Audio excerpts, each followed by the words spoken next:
scene akan berfokus kepada seorang pegawai pabrik yang hampir bangkrut. Ia bernama Jensen. Setelah mendapatkan bayaran atas kerja kerasnya, tanpa diduga segerombolan polisi datang dan menyerang seluruh pekerja di pabrik tersebut. Setelah mendapatkan serangan yang lumayan agak brutal, akhirnya Jensen dan para pegawai lainnya pun balik melawan para polisi tersebut.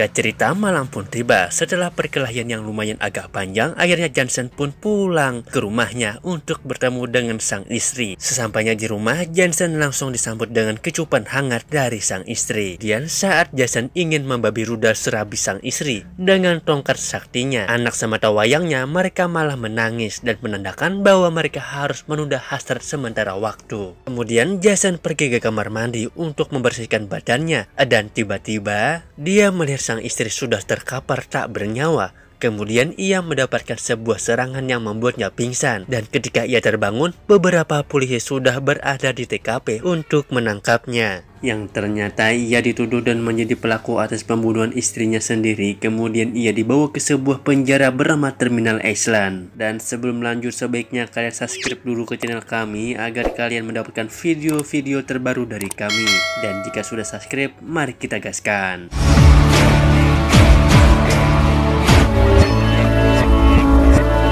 Seperti anak baru pada umumnya, Jensen mendapatkan ucapan selamat datang dengan bulian dan para preman kelas kakap di penjara tersebut. You hear that, everyone? Dan setelah kekacauan kecil itu pun selesai, kepala sipir yang bernama Hennessy pun meminta anak buahnya untuk membawa Jensen ke hadapannya. Dia ingin agar Jensen ikut berpartisipasi dalam bersetubuh acara yang bernama Death Race.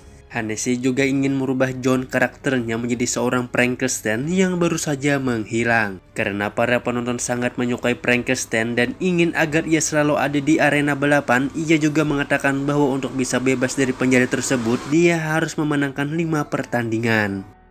Kemudian Hennessy membawa Jensen ke bengkel untuk memperkenalkan tim yang akan membantunya di sana. Ia berkenalan dengan seorang pelatih dan dilengkapi dengan 2 teknisinya. Ia juga diperkenalkan dengan mobil yang bisa dipakai Frank untuk dipergunakan saat waktunya balapan. Kemudian sang pelatih pun memperkenalkan satu persatu pembalap yang akan menjadi saingannya nanti. How many people has Frank killed? Who are they? Singkat cerita, balapan pun tiba. Para narapidana pun langsung pecah ketika melihat Frankenstein yang menandakan bahwa sang legenda telah kembali. Dan sebelum balapan dimulai, para pembalap pun diberikan navigatornya masing-masing. Dan Frank sendiri mendapatkan Casey yang menjadi navigatornya, dan sedangkan Jenkins jugalah yang menjadi navigator dari Frank generasi pertama. Setelah acara perkenalan telah selesai, mereka pun langsung bersiap di posisi masing-masing dan balapan pun dimulai.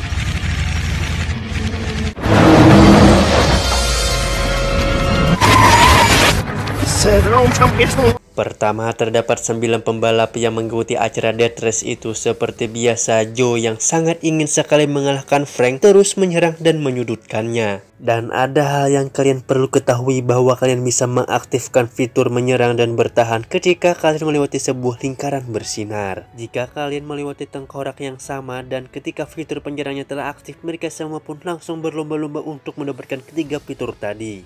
Dan salah satu di antara mereka harus mati karena menginjak lingkaran bergambar. Peserta harus mati karena serangan roket dari peserta lain. Frank sendiri cukup kesulitan di pertandingan perdananya, namun ia juga berhasil membakar salah satu mobil yang mengganggunya. Dan ketika kemenangan berada di depan mata, ia malah tertegun karena melihat seorang peserta yang menirukan gaya pembunuh istrinya, dan hal itu membuat peserta lain menabraknya dan membuat Frank harus kalah dalam pertandingan pertamanya. Akibat kekalahannya itu, Nessie memanggil Frank dan ia mengingatkan agar Frank melakukan balapan lagi. Namun seketika itu juga Frank langsung menolak karena ia sudah tahu jika Hennessy adalah dalam dibalik kematian sang istri. Akan tetapi Hennessy yang mempunyai informasi tentang anak Frank kemudian memanfaatkan keadaan agar Frank bisa dijadikan budak selama-lamanya. Dan dengan berat hati akhirnya Frank mau tidak mau melakukan balapan agar anaknya semata wayangnya tetap baik-baik saja. Frank juga menjanjikan bahwa ia akan menjadi monster sesuai yang diinginkan oleh Hennessy. Kemudian Frank kembali ke bengkel untuk memperbaiki mobilnya dan tiba-tiba ia melihat peserta balap yang tidak sengaja melewatinya. Ternyata ia adalah orang yang melakukan gerakan yang sama persis dengan orang yang membunuh istrinya. Waktu itu Frank yang dipenuhi amarah pun mulai mengikuti orang itu dan ternyata itu hanyalah perangkap, namun beruntung salah satu temannya datang memberikan kesempatan kepada Frank untuk balik melawannya.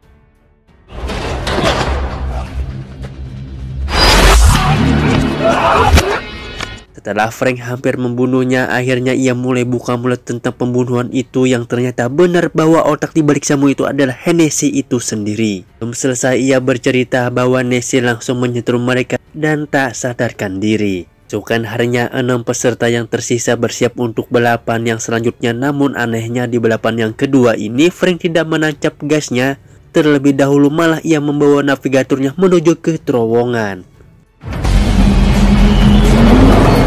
Tanya apakah Casey membunuh Frank sebelumnya, dan ternyata Casey mengakui dialah orang yang telah membunuh Frank di awal tadi. Sebenarnya ia tak ingin membunuh Frank, akan tetapi ia hanya ingin Frank kalah dalam balapan agar Frank tidak bisa keluar dari penjara dan dirinya akan langsung dapatkan surat pembebasannya. Dan lagi-lagi hal itu adalah perintah dari Hennessy yang tak ingin kehilangan pembalap kesukaannya. Setelah mendapatkan jawaban dari Casey, akhirnya Frank kembali melanjutkan balapannya yang sempat terganggu. Kemudian ia langsung menyerang Joe dan dilanjutkan dengan penyerangannya terhadap orang yang telah membunuh istrinya. Dan dengan kecerdasan seorang Frank, akhirnya ia dapat dengan mudah membunuh manusia laknat itu.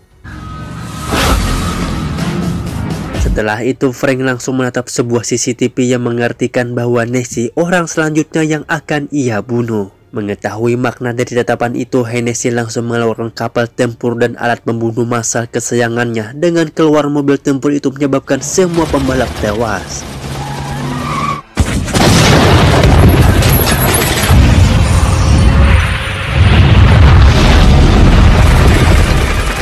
Dan hanya menyisakan Frank dan Joe, orang yang mulai terdesak tidak mau menyia-nyiakan nyawanya begitu saja.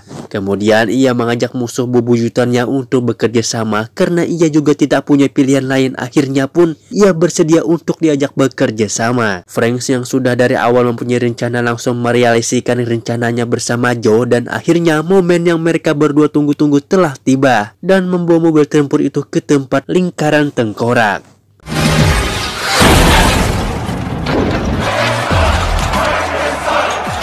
Hal itu membuat mobil kesayangan Hennessy hancur tak tersisa. Pada pertandingan kedua ini dimenangkan oleh Joe hingga ia hanya membutuhkan 1 kali kemenangan agar bisa keluar dari penjara busuk tersebut. Hennessy yang mulai panik akhirnya menyusun rencana dan memasang sebuah bom tepat di bawah mobil Frank. Untuk menghindari kecurigaan, Hennessy pun mengumpulkan semua napi di lapangan dan mulai beroperasi di sana. And know that the first man ever. Si pelatih pun langsung mengajak Frank untuk menunjukkan sesuatu kepadanya. Kemudian ia memperlihatkan cuplikan balapan di ronde pertama. Dan terlihat ternyata di balik tembok itu terdapat jalan keluar yang bisa membawa Frank dan yang lainnya kabur dari sana. Dan setelah mengetahui hal itu, Frank pun langsung memulai rencana pelariannya. Seketika itu juga Frank langsung mengajak Joe untuk ikut andil dalam perencanaan tersebut karena juga ingin pergi dari penjara itu dan tinggal di Miami. Singkat cerita, malam pun tiba. Terlihat dua peserta terakhir dari acara Death Race mulai bersiap-siap dari garis start, dan kini mobil mereka dilengkapi dengan persenjataan yang mereka perlukan untuk saling membantai di atas licinnya jalan. Belum balapan dimulai, Hennessy pun menghampiri Frank untuk memberikan sebuah surat pembebasan yang faktanya surat pembebasan itu tidak akan berguna ketika ia akan mati ketika akan memenangkan balapan. Dan setelah semua peserta memasuki mobil bersama dengan para navigatornya, balap pun akhirnya pun dimulai.